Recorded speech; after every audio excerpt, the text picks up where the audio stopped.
कौटुंबिक सुखाच्या अभिलाषेपोटी आपण धार्मिकता करणारे लोक, त्यामुळे त्याच्या पलीकडे आपण विचारच करत नाही। म्हणून देवाने महादायसांना सांगताना आपलाही विचार केलेला आहे, आपल्यालाही सावध केलेला आहे आणि आपल्याला सावध करून आपल्यालाही तत्व आणि सिद्धांत सांगितले। धर्म तत्व सिद्धांतावरती चालतो, आचारावरती चालतो, परंतु ते आपण समजून घेतलं पाहिजे। बरं, हे लोकांना माहीत नाही, साधू संतांना माहीत नाही, आम्हाला माहीत नाही असं नाही, आम्हाला माहिती आहे, परंतु त्याला आवड निर्माण होईल। स्थान हे साधन आहे, स्थानाच्या ठिकाणी आल्यानंतर त्याला आवडीतून मग त्यांनी प्रगती करायची असते, त्यांनी प्रोग्रेस व्हायचं असतं। पण तिथंच विशिष्ट बुद्धी निर्माण जर करून आपण तेच करत राहिलो तर रिझल्ट मात्र वेगळा होणार नाही। देव का आता परमप्रीती करा पण विशिष्ट बुद्धी ठेवू नका। मग ती परमप्रीती तुम्ही कोणाशी समजले? जीवाची समजले। मग स्थानाच्या ठिकाणी परमप्रीती नाही असू शकत काय? प्रसादाच्या ठिकाणी परमप्रीती असू नाही शकत काय? साधकांच्या ठिकाणी परमप्रीती असू शकत नाही का? असते, पण विशिष्ट बुद्धी नाही आहे। मग ती इथली पण नाही तिथली पण नाही, विशिष्ट बुद्धी ठेवायचीच नाही आहे। अर्थ तो प्रकरणच देवाने सांगितलं आहे, परंतु कोणत्या उद्देशाने आपल्याला काय सांगितलं हे समजून घेतलं पाहिजे। आता याचं विवेचन करत असताना हे कधी आपण विचारच केला नाही का ते एक क्षेत्र आणि हे क्षेत्रच आहे। आणि देवाने सांगितलं आहे एक मोचक एक आमोचक। मग आमोचक कोणतं? ते अन्य। मोचक ते येथीचं। मग येथीचं सर्वच मोचक आहे का? नाही, मी येथीचं सुद्धा एक आमोचक आहे, मोचक आहे। मग येथीचं कोणतं आमोचक आहे? तुम्ही कोणत्या हेतूनी करतात ते आमोचक, कोणत्या भावानी करतात ते आमोचक, कोणत्या भावानी कोणत्या हेतूनी करतात ते मोचक। त्याच्या पाठीमागे ज्ञान आहे, स्पष्टता आहे, पारदर्शकता आहे, तसा हेतू आहे ते मोचक। अन्यथा इथंही करणारे, इथंही येणारे, इथेही धार्मिकता करणारे सर्वच उद्धरून जातील काय?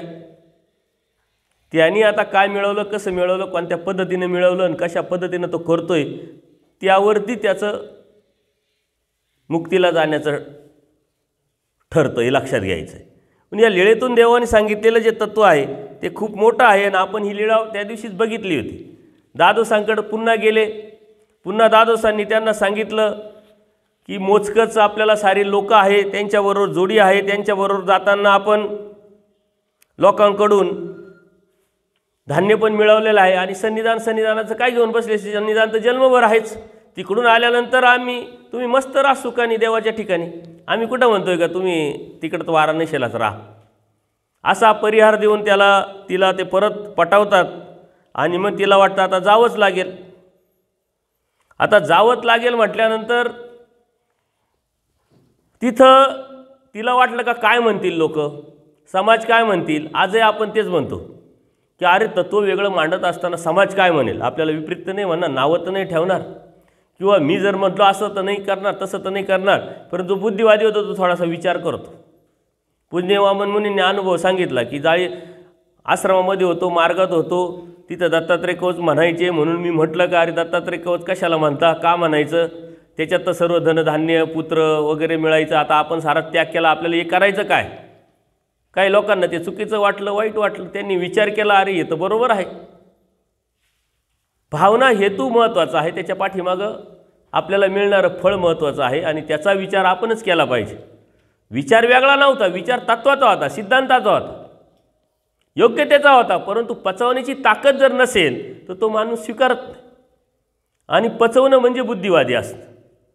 ही बाई पण काय म्हणते महादायसा, आणि त्यांनी सांगितलंय दादोसांनी की लोक नावं ठेवतील, लोक काय म्हणतील, परंतु लोक काय म्हणू याच्यापेक्षा तत्व काय, सिद्धांत काय आहे हे आपण समजून घेऊन जर त्यावरती चाललो तर आपलं मात्र ध्येय योग्य आहे हे आपल्याला कळेल, समजेल। आणि म्हणून तिथं देवाने काय सांगितलं? दीक्षित कन्याचा दृष्टांत सांगितलं। दीक्षितांची कन्या म्हणजे ब्राह्मणांमध्ये सर्वात उच्च कुळ म्हणजे दीक्षित। तसं आपल्यामध्ये पोटजाती असतात, त्यांच्यामध्ये बी ते असतात कुळात, आपल्या सर्व कुळांमध्ये ब्राह्मण कुळ श्रेष्ठ, त्या कुळांमध्ये बी परत दीक्षित कुळ श्रेष्ठ। आता ही दीक्षितांची कन्या सर्वश्रेष्ठ कन्या आहे, परंतु विषयाच्या चाडा, थोडक्यात आजच्या शब्दामध्ये काय लव्ह मॅरेज केलं तिनं, विषयाच्या चाडानी, प्रेमाच्या चाडानी। परंतु ती समाजाचा विचार करत नाही. समाजाचा विचार न करता ती त्याच्याबरोबर घरवाद करते, संसार करते.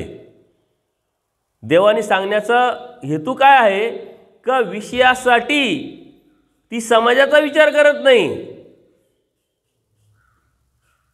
सारे नातेवाईक आहे, समाज आहे, त्याचा विचार न करता ती त्याच्याबरोबर राहायला लागते. इथं देवाचा विचार करत असताना, देवप्राप्तीच्या अनुषंगाने प्रवास करत असताना तुम्ही समाजाचा विचार करताय. कुठं समाजाचा विचार करावा आणि कुठं नाही करावा हा त्याचा प्रत्येकाचा वैयक्तिक विषय जरी असला तरी परमेश्वर कुठलं उदाहरण कुठं देतात, कुठल्या दृष्टांत कुठं सांगतात की या समाजात राहत असताना जर तुम्हाला जी वस्तू पाहिजे असेल, जी गोष्ट पाहिजे असेल, त्याचा विचार करत नाही तुम्ही, आणि इथं मात्र समाजाचा विचार करताय का जिथून देव तुटणार आहे, जिथून देव आपल्याला पासून दूर जाणार आहे, त्या बाबतीत मात्र तुम्ही म्हणता समाज काय म्हणेल. दीक्षित कन्येच्या दृष्टांतातून देवाने खूप खोलवर तत्व आपल्याला सांगितलेलं आहे. आपणही आज समाजामध्ये राहत असताना कोणत्या बाबतीत समाजाचा विचार करायचा, किती करायचा, कसा करायचा आपण करत आलो, त्यावेळेस ते पाळत आलो. परंतु कोणत्या वेळेस करायचा आणि कोणत्या वेळेस नाही करायचा. जेव्हा धर्म करायचा असेल, धर्माची चौकट आपल्याला स्वीकारायची असेल, त्या मात्र आपण समाजाचा विचार केला नाही पाहिजे, पण त्यावेळेस समाजाचा विचार करतो. देवानी जातीचं विकल्प सांगितलेलं आहे, परंतु धर्मात असताना आपण त्याचा विचार करतो, कारण समाज व्यवस्था आहे, सृष्टी व्यवस्था आहे. आणि समाजात राहत असताना समाजाच्या पलीकडं आपण जातच नाही, कारण समाज व्यवस्था आहे, सृष्टी व्यवस्था आहे. पण जेव्हा धर्माची गोष्ट येते त्यावेळेस काय नाकारण्याची हिंमत ठेवायची हे या तत्वातून देवानी सांगितलं आहे. महादाईसाला तो दीक्षित कन्या